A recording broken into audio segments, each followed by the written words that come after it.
Salam gotong royong. Salamnya gini ya. Ini yang kedua kali kita ya. Ya baik. Tadinya jadi co-host. Jadi host, co-host. Kami jadi narasumber. Jadi narasumber. Oke. Selamat menonton di channel Rembuk Beres. Bener, bener kata Om Yanto. Ya. Namanya susah. Rembuk Beres. Rembuk Beres. Kata lain dari gotong royong.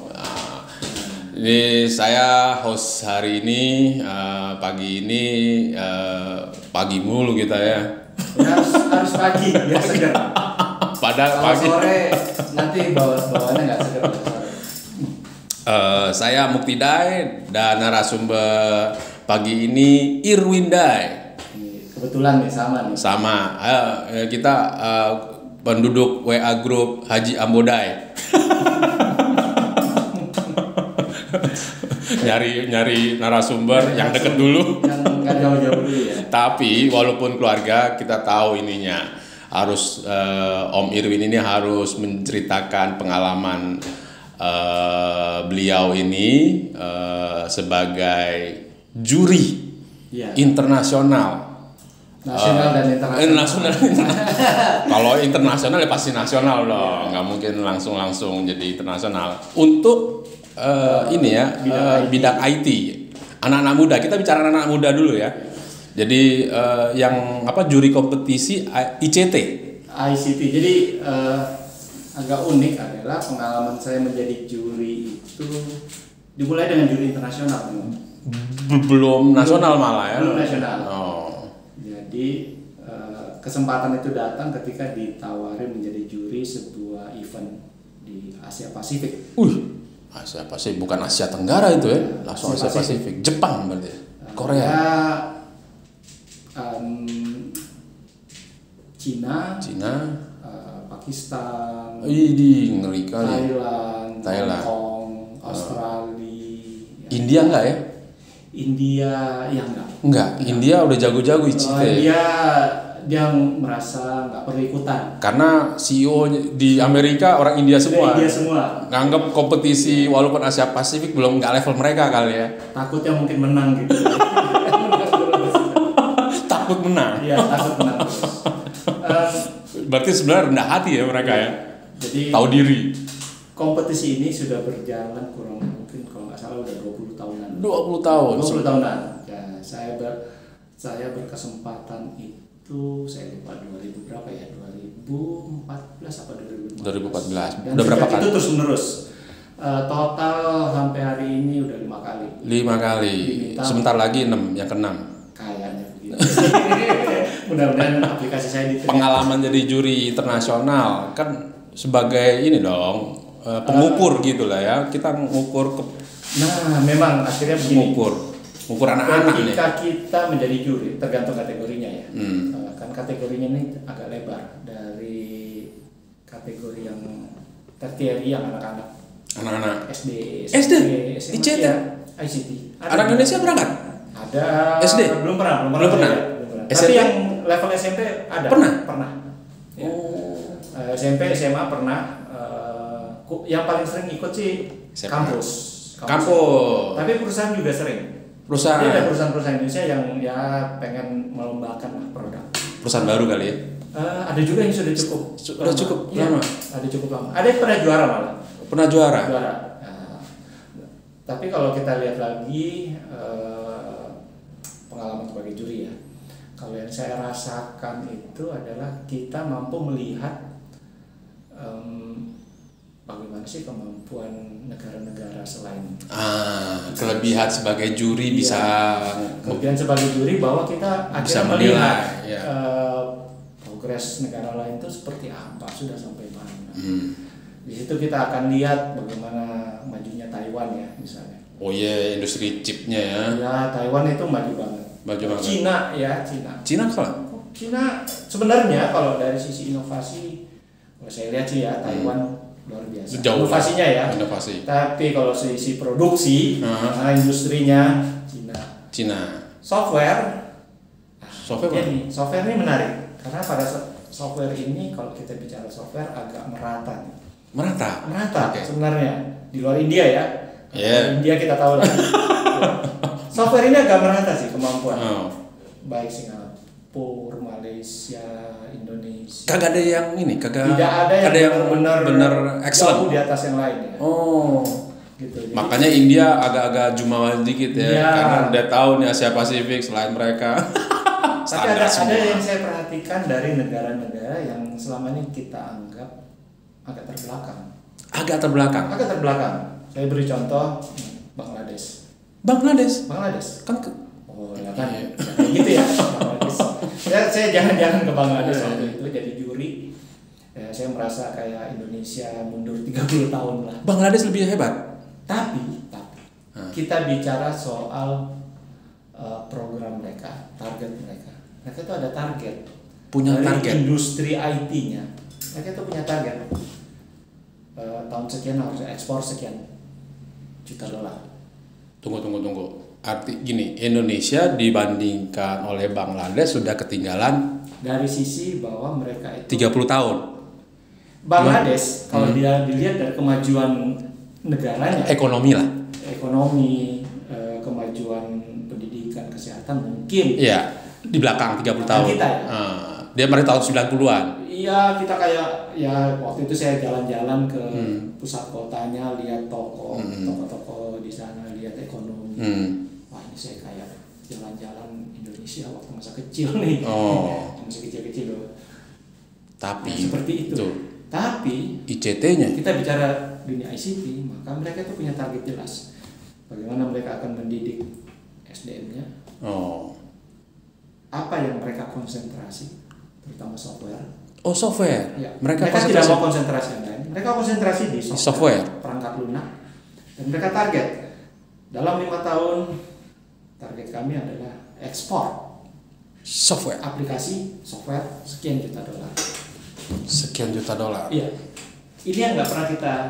Indonesia nggak ada. Nggak punya target ekspor software. Indonesia itu nggak pernah ada terdengar ekspor sekian juta dolar. Yang ada belanja IT di Indonesia adalah sekian juta dolar. Startup, bicara tentang startup doang, investor, investasi. Ya, kita bisa bicara soal belanja, oke. Bukan ekspor. Kalau di Indonesia itu kita bicara belanja IT. Kalau di Bangladesh itu mereka bicara tentang ekspor. Pakistan juga begitu. Oke. Kemajuan, tapi tadi ya waktu di awal bahwa secara Asia Pasifik tidak ada yang menonjol, termasuk Bangladesh dong. Iya. Yang dimaksud dengan ketinggalan. Kalau kita bicara kemampuan teknis. Kita bicara ada macam-macam nih. Kita bicara kemampuan teknis. Engineer kita itu selevel lah. Engineer kita? Iya, engineer kita, programmer kita, apapun ya. Itu kemampuan selevel. Oke. Ya tentu kalau kita bicara negara-negara yang lebih maju, misalnya kayak Taiwan yang itu lumayan sih memang. Total udah berapa puluh atau berapa ratus anak-anak kita yang ikut kompetisi ICT? Ya sejak 2000 berapa ya? Jadi gini, dulu tuh Indonesia punya untuk mengirim ke Asia Pasifik, kita punya lomba sendiri, namanya Indonesia ICT Award, INAICA. Nah tahun 2000 berapa tuh saya lupa, itu dihilangkan. Jadi dulu tuh pemenang ICT Award, Indonesia ICT Award itu dengan biaya pemerintah dikirim ke internasional Asia Pasifik. Level Asia Pasifik. Cuma berapa tahun kali ya? Ya 5-6 tahun. 5-6 tahun. Setelah itu nggak ada. Setelah itu diputus. Karena mungkin kompetisi karena dianggap kompetisi ini ya tidak ada efek. Nggak ada efek gitu ya. Nggak ada manfaat apa? Menurut pemerintah mungkin startup lebih. Memang kalau saya bilang.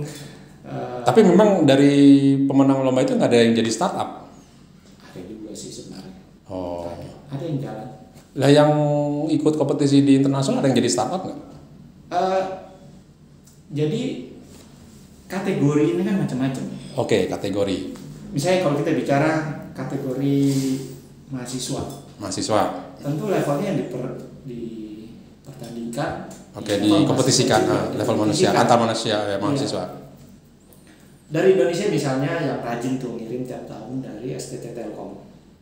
Yang Universitas Telkom sekarang. Salah satunya ya. Iya. Yang mengirim itu tiap tahun mereka kirim 2-3 tim gitu bertaruh dengan fokus pada produk yang terkait dengan kesehatan ya. Jadi misalnya pengukur detak jantung, identifikasi serangan jantung, yang seperti itulah. Itu mereka tiap tahun kirim. Dan tiap tahun cuma ada kesehatan. Ada 1-2 yang berhasil mencapai level istilahnya merit. Merit itu jadi di dalam kompetisi ini cuma ada 1 juara. 1 juara. Yang berikutnya yang merit itu hampir juara. Jadi juara cuma ada 1, tapi yang dihargai. Ada juara 2, 3, 4 gitu ada merit. Jadi juara 1 dan ada beberapa merit. Merit ini disebut merit itu karena dianggap mereka cuma beda dikit dengan juara. Ya, dibilang jelek juga nggak. Dibilang jelek nggak, karena dia sudah hampir juara sebenarnya. Dibilang kalau nggak bagus juga nggak enak kali ya. Durian memang kita ngerti bahwa biasanya bedanya tipis. Tipis. Oh gitu. Iya, tipis. Tipis. Bedanya tipis. Jadi gitu. Jadi pengalaman menjuri ini ada insight yang cukup dalam tentang kompetisi, tentang bagaimana posisi negara kita dan konsep kompetisi lah ya di dalam sebuah kompetisi. Bagaimana negara-negara lain itu begitu seriusnya. Jadi mereka mengikutkan, misalnya kayak Pakistan itu rajin banget dari masih level SD sampai ada SD korporasinya dia ikutkan bertarung. Singapura juga gitu.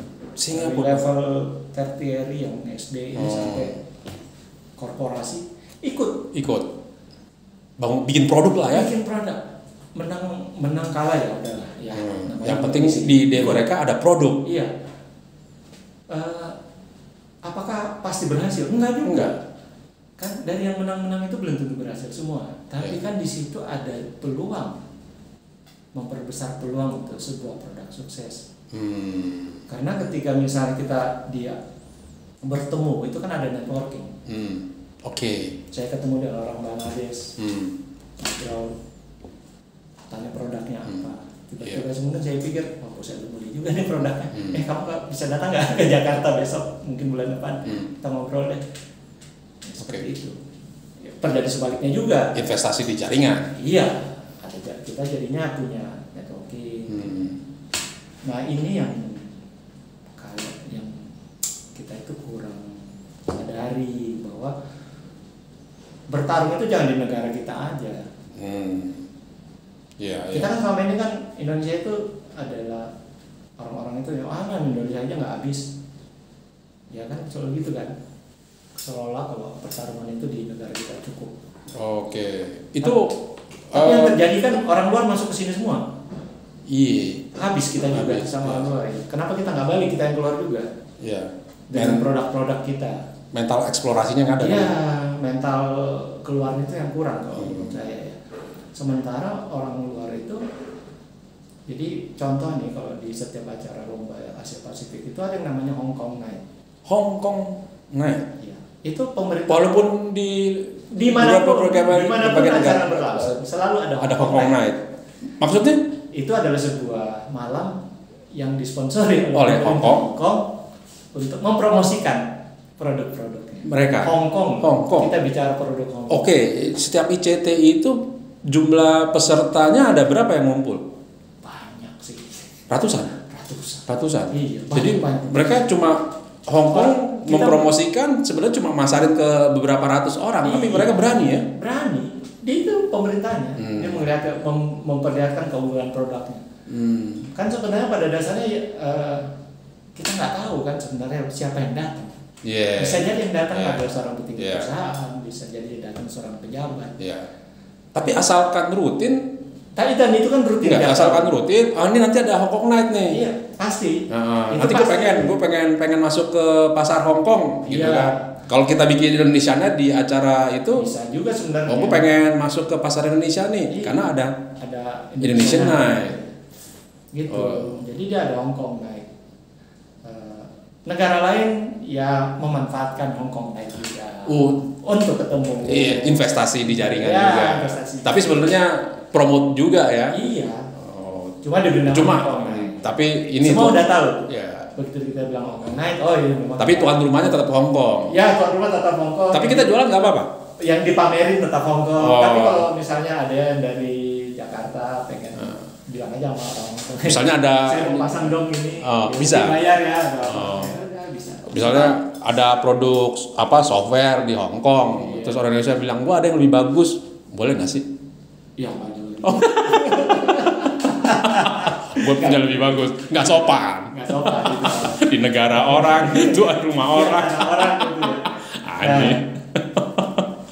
Nah itu ya kita bicara kompetisi. Jadi kalau kita lihat lagi kompetisi apa sih fungsinya? Oke. Karena kan memang belakangan memang ada pemikiran bahwa kalau di dunia pendidikan emang perlu kompetisi gitu ya.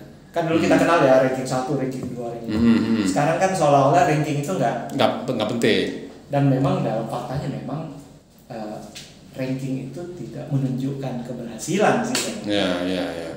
Tapi yang namanya kompetisi kalau menurut saya itu tetap perlu ada. Tetap ada. Iya. Contohnya begini. Kami dan kawan-kawan sering bikin namanya kompetisi cyber security misalnya. Oke. Apa sih fungsi yang paling mendasar dari sebuah kompetisi cyber security? Mengidentifikasi kemampuan skill mereka. Itu satu. Yang paling utama sebenarnya nih itu menjaring SDM. Menjaring SDM. Betul, menjaring SDM. Oke. Karena cyber security sekali lagi sifatnya itu bukanlah sesuatu yang kayak YouTuber gitu ya. YouTuber kan makin ngetop. YouTuber itu makin ngetop makin bagus. Oh iya. Kalau cyber security hacker popularitas itu bisa berbahaya gitu ya. Dihindari. Itu popularitas oke kalau jadi di kalangan hacker musuhnya YouTuber. Iya. Jadi kalau di kalangan kita ngetop enggak apa-apa. Kita ngerti. Oh ya. Ini orang memang ahli. Ada masalah nih, kriminal. Tapi di luar komunitas itu popularitas itu bisa jadi bermasalah. Dikenal sebagai ahli security itu sebenarnya quote unquote sebuah resiko. Iya. Jadi nanti menjadi sebuah high profile target. Direkrut sama teroris, nama kita masuk. Iya. Jadi karena dunia komunitasnya seperti itu, maka salah satu cara untuk menjaring SDM dan mengetahui tingkat kemampuannya adalah dengan melakukan kompetisi. Akhirnya apa tuh dari penemuan ngumpulin berapa? Terkumpul berapa tuh? Itu sejak 2010 apa 2011 ya kita lakukan. Udah berapa kali? Tiap tahun. Bisa 2-3 kali setahun. Waktu sebelum pandemi. Berarti bisa 8 tahun. Iya. Bisa hampir 15 tahun dengan berbagai event. Oke. Nah, yang kami temukan adalah faktanya nih tadi tidak terpusat di satu titik kemampuan. Jadi kalau dulu nih kita ngomong lah kalau ada apa-apa kita ke Jakarta aja lah, di Jakarta ada ahlinya gini gitu kan. Ketika kita bicara cyber security enggak gitu.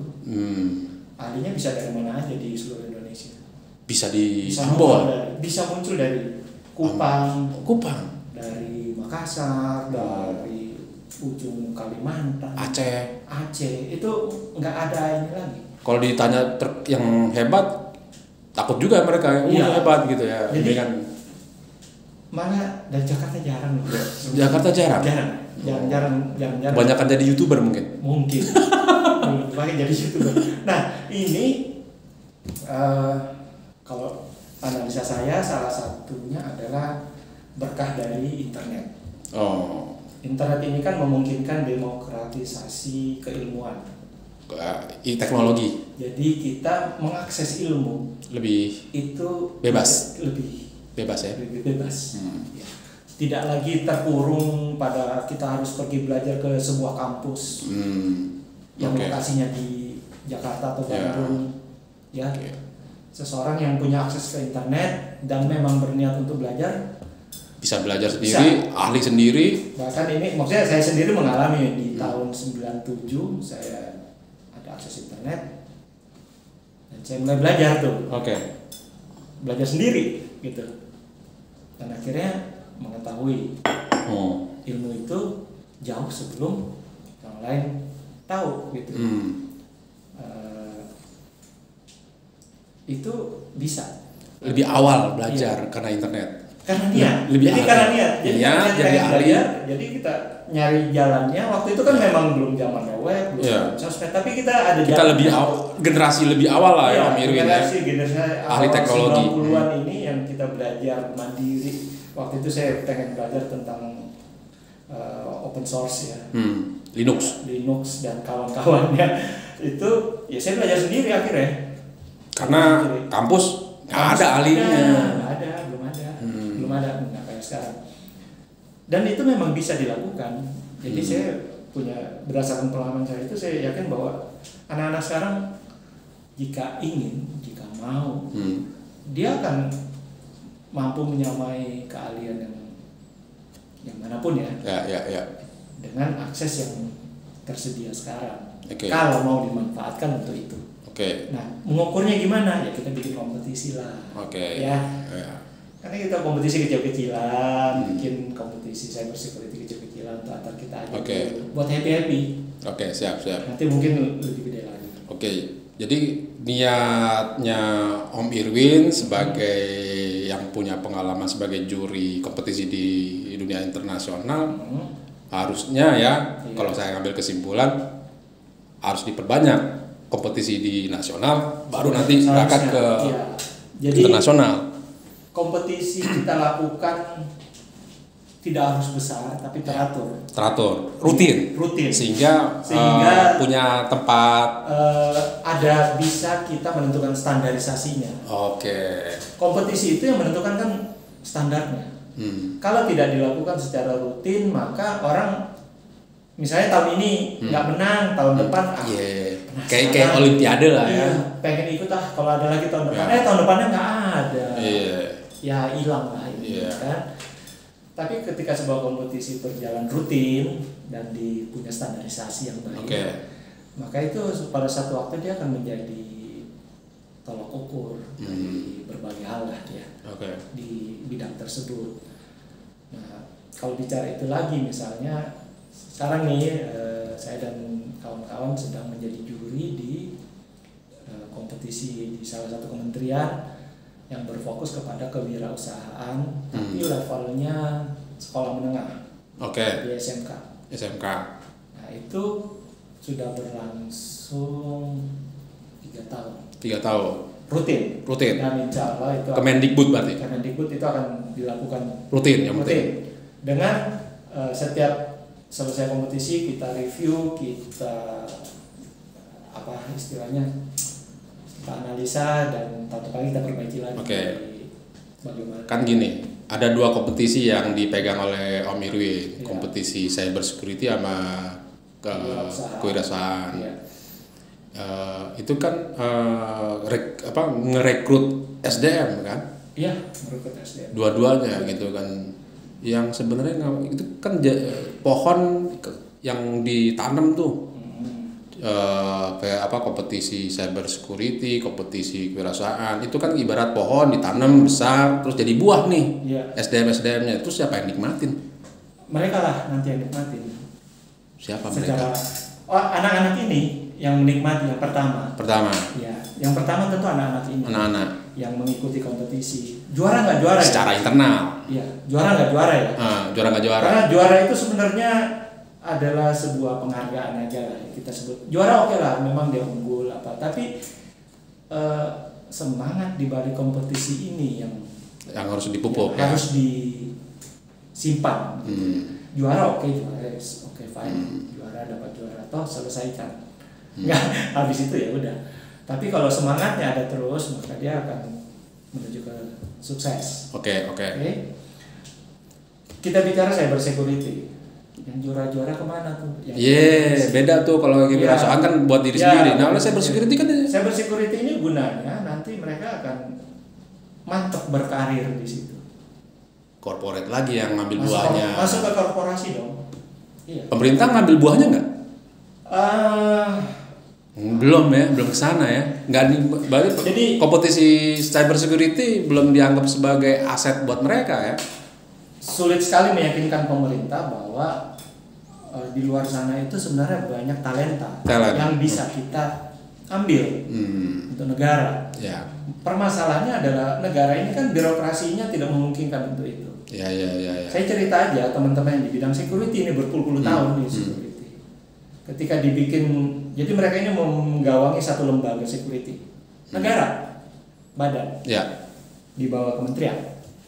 Terus kemudian negara memfusikan sebuah badan menjadi badan baru. Badan lama dibikin baru namanya. Itu. Diberikan tugas menangani security. Oke. Kemudian badan yang lama yang ini yang isinya kawan-kawan yang sangat kompetensinya tinggi ini. Di cybersecurity. Oh, diambil akhirnya. Ya. Yang terakhir sisa namanya loh. Orang-orang udah nggak ada. Oh gitu. Iya.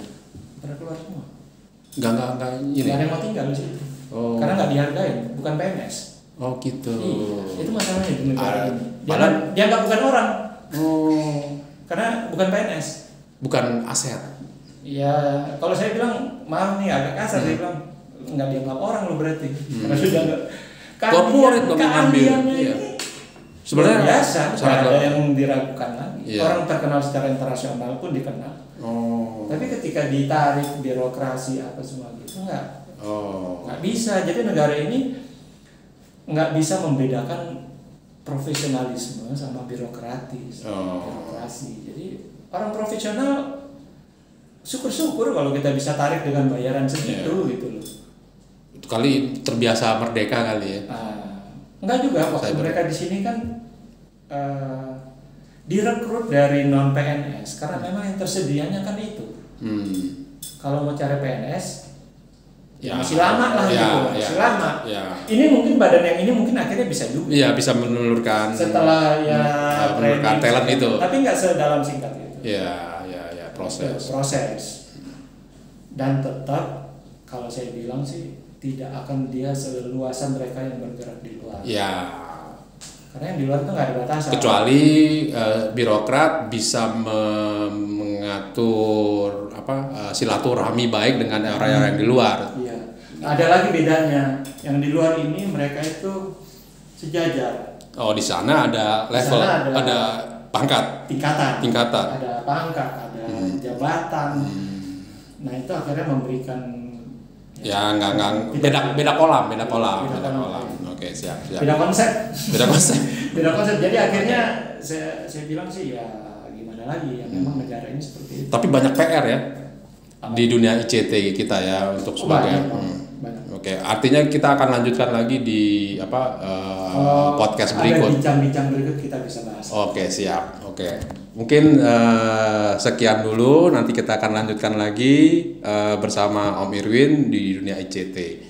Terutama ya kita udah selesai sedikit tentang kompetisi. Nanti yang lebih banyak lagi tentang dunia ICT, pendidikan apa segala macam profesi ya. Ya, pendidikan dan profesi di ICT. Oke, siap. Oke, terima kasih. Sampai jumpa lagi di channel Rembuk Beres. Terima kasih. Selamat pagi.